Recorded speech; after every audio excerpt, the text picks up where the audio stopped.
Well, welcome to another episode in Cal's Barn. This time, I'm going to be fabricating a trunk drop for my 64 GTO because I went out and bought one and it kind of looked like the original. Of course, it didn't have this flange.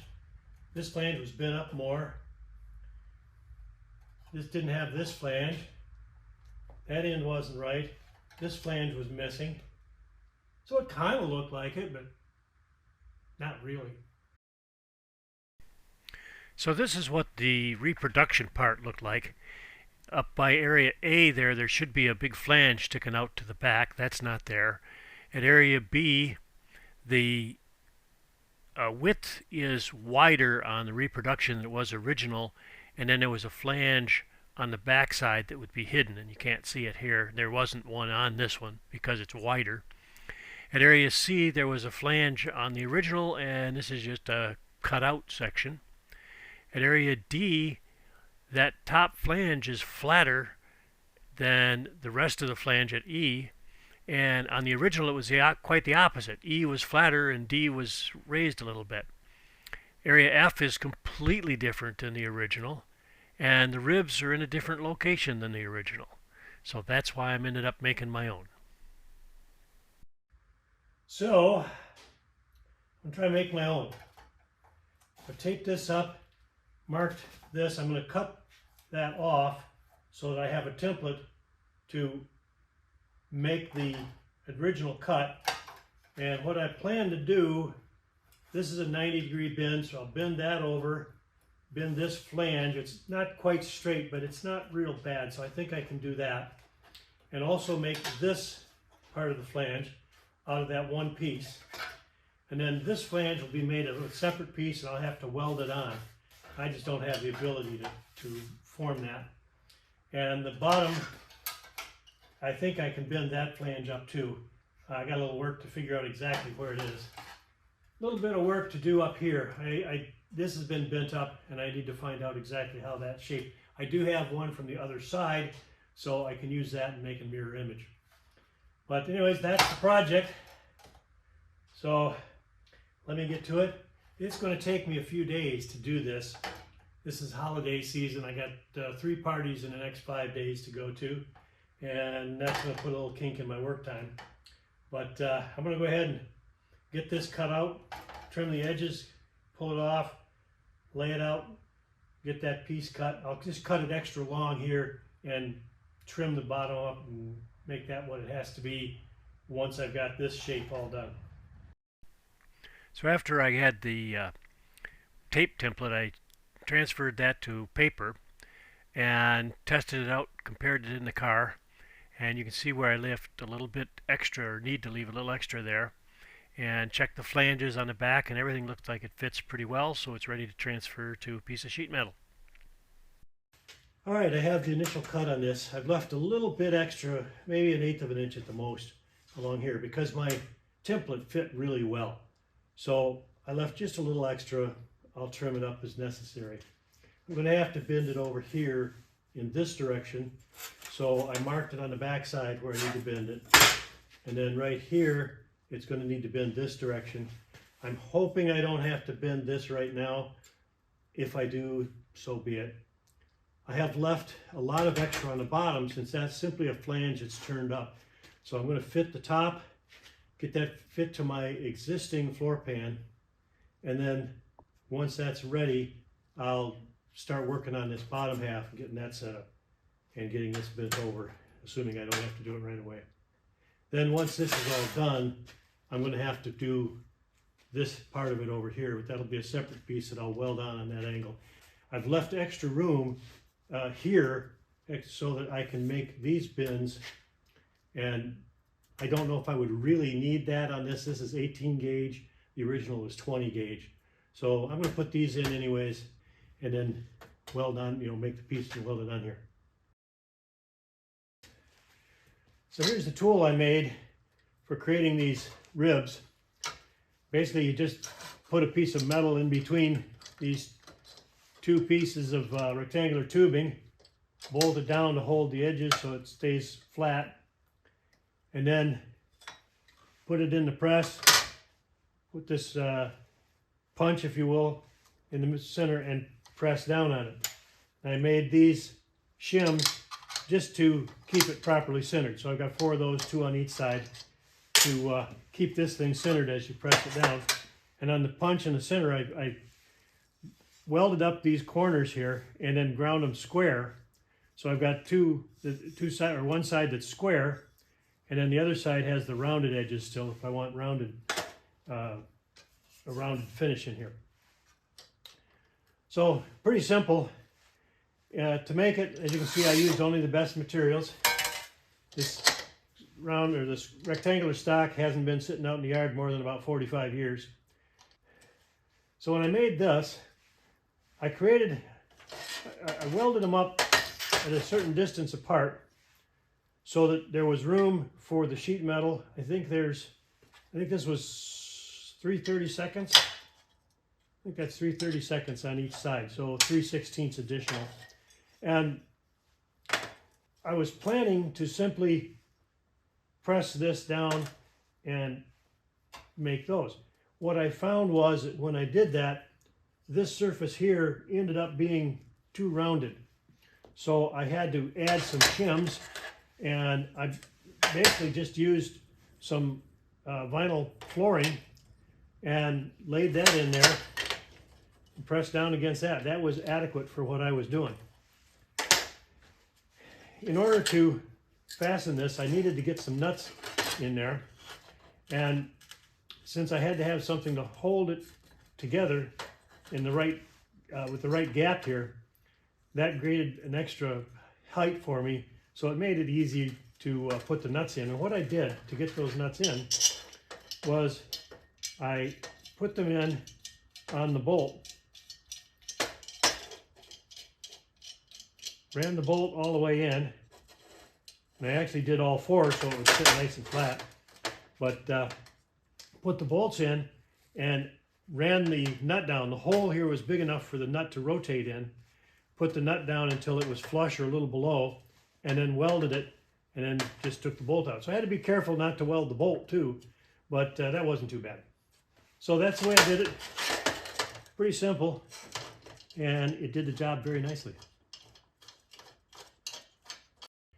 And there's the result. They are a little bit wider than the originals, but I knew that. This was the size of rectangular tubing that I had, and I wasn't going to worry about that little bit of difference. If somebody's good enough to spot that, they're pretty darn good once it's in the car. So I'm just going to leave that like that. The only tricky part, maybe later, I got to turn up a flange here, so this is going to end up getting straightened out.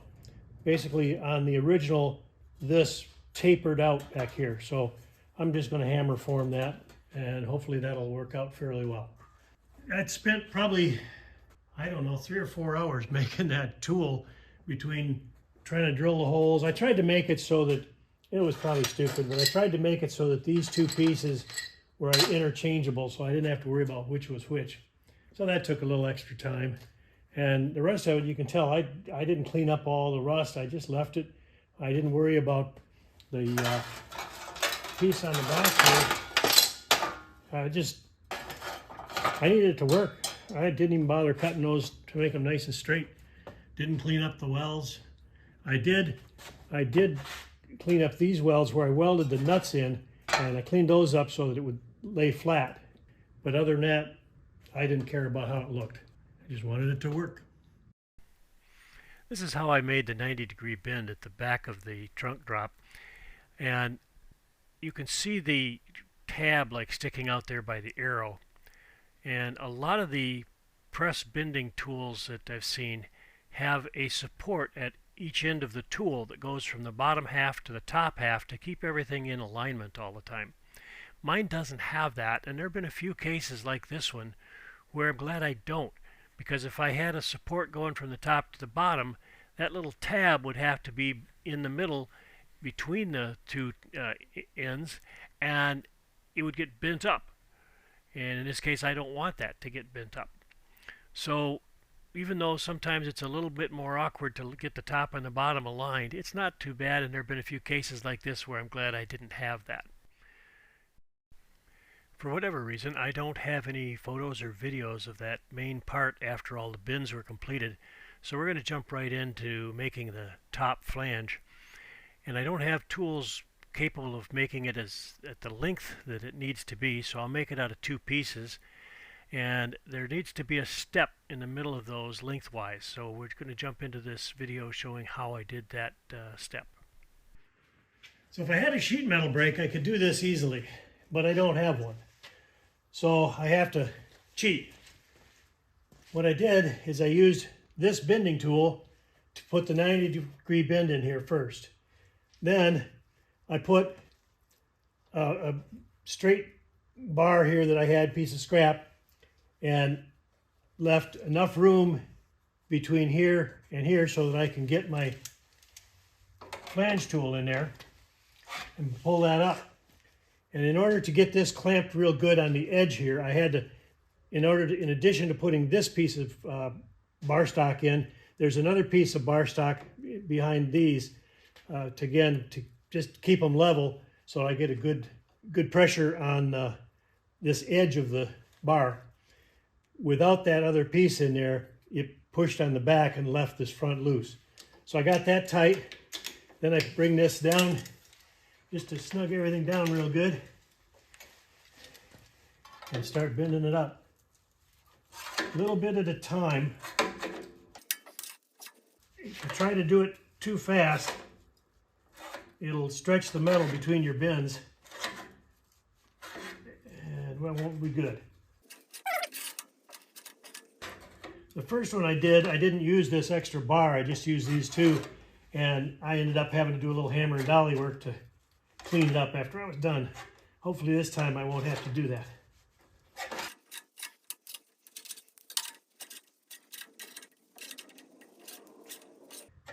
The only thing that would be nice is because of the gap in here, this doesn't grab real smoothly onto it, and there is a little bend here, but that's real easy to get out with a hammer and dolly. I just put it on the vise and hammer it smooth. It's probably not terribly critical anyways.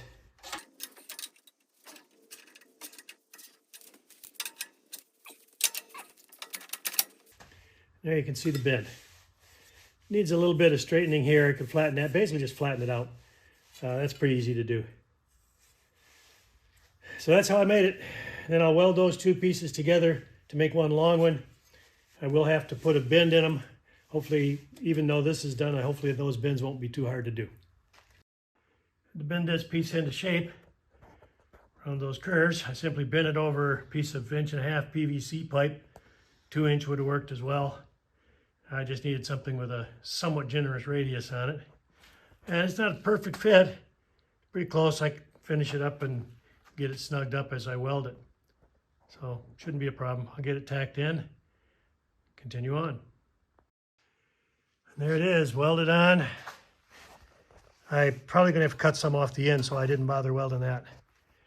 But welded on, I welded both sides so that I could grind a nice radius on this side.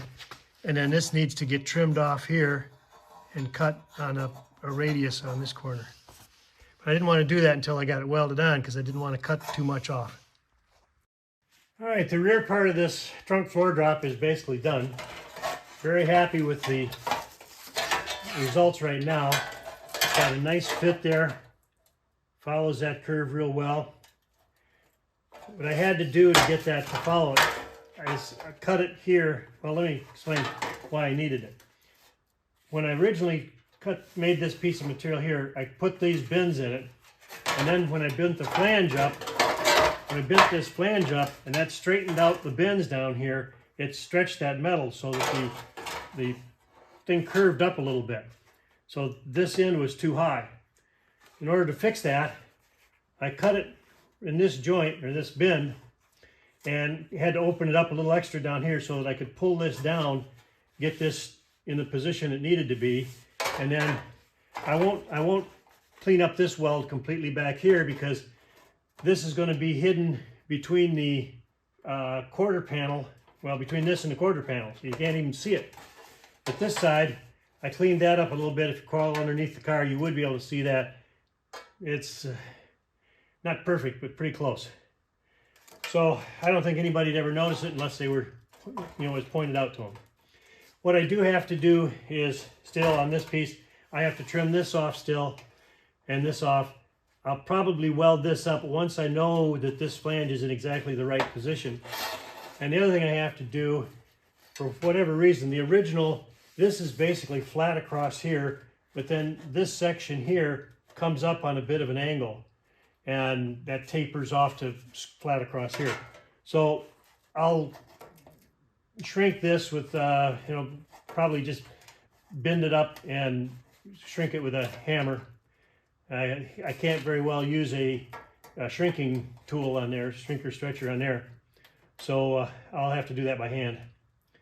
And what I'm working on next is this end. And this might be the smaller end, but it's more complicated. This end has a sharp radius here. It's basically flat in this section. So right here, good radius, almost flat. And then there's kind of an S curve here as it comes around this. And there's a flat flange here that welds onto the floor pan. There will also be a flat flange here that apparently welds onto the wheel well. The problem I have is this is completely rusted out down here, and the wheel well is rusted out as well. So I'm kind of having to guess exactly how that goes back together. But I think there's enough between what I have here and what's on the other side to figure that out. So to make that piece, there's no way I can do that with the tools I have. I can't make this whole thing out of one piece of metal. So what I'll do, I've made this, which fits up, which matches up to that shape. And then I will take a piece of metal and weld it on here just to hold that in position right now, holding that in shape, so that I can then work the shaping that I need back here without losing my radius in here. So let me get to that, and we'll come back and show you the progress. Oh, and let me take this over, and I'll move the camera and I'll show you how I put that curve in there. Nothing fancy. So what I did to get this curve was used a T-dolly. I put it in there sideways and simply by hand pressed on that bit. This is 20 gauge or 22 gauge. It's not 18 anyways. When I did that, I had to be careful. I messed up right here. I got too much pressure right on this point. So I tried to keep my pressure down here so that I wouldn't create those little high bumps in the middle. But I found that when I got this shape initially right and then started working on this flattened out. I think because of the pressure I was putting on it. So I found it was better off to get the very edge here, then work this, and then work in the middle and get the middle right, and then it brought it in. And what I did along the way was I used this to check my curvature. In fact, messing around here, oh no, there we go. That's the proper fit. So that's how I checked the fit, so that I didn't have to run back and forth all the time. And now, like I said, I'm going to go over, weld that piece in there, and continue on with my forming the rest of it. And since I'm not showing you all the cutting and welding and whatever I do as I do it, I figure most of you guys know how to weld and how to cut with an angle grinder, so I don't go through all that. But I did have to make some changes on this. I had to cut this down. There was a little extra there. I had to cut a big chunk off the bottom of this. I actually bent it the wrong direction one time. I had to bend it the other way. This, you'll see later, this matches the bend on the bottom of the rest of the main part. And although I've kept this for now, I'm going to have to cut this down somewhere in here. But I want to wait until I got this on there, and then I'll fit it to the car, which this will weld to the wheel well, and the wheel well is all rusted out right now. So I'll repair the wheel well before I finish cutting this. But I did have to make quite a few adjustments. You can see, I think, with all the little spots here, I hammered that till I got the shape I wanted. And it's not perfectly smooth. I'm not trying to metal finish this. For one thing, it's underneath the car. Be pretty hard to see. And it's relatively smooth. I could probably file it down without going through it, but I'm not going to do that. I'm just going to leave it all there. So anyways, that is now shaped, and I had to straighten this edge out here, bend this over. I had to retweak the angle here to get it to be where it really should be. And I don't know if I mentioned before, the angle here on this is okay because I can install that at any angle. But I discovered that this piece has been bent up here, and where this measures about a 45-degree angle right now, it really should be more like 35. I've tested this numerous times, putting it up to the floor pan, but then I realized I was kind of twisting this in to get it to fit up there properly. And after double, triple, quadruple, probably even more net checks, I discovered that instead of this being a 45-degree angle like it is here, it should be more like 35. Unfortunately, on the floor pan, I had already modified it to the 45, and I had to put it back down to 35. I don't know exactly where it started, but it probably started at a little less than 35. So because of that angle change and the fact that I can put this anywhere I want, luckily I did do all those checks on it, because I ended up having to cut this at a completely different angle than I would have if it was 35 or 45. So all those extra checks was definitely worthwhile. Now I'm going to go ahead and start welding this on, and like I say, we'll finish up this end of it later on once we get the wheel well itself done.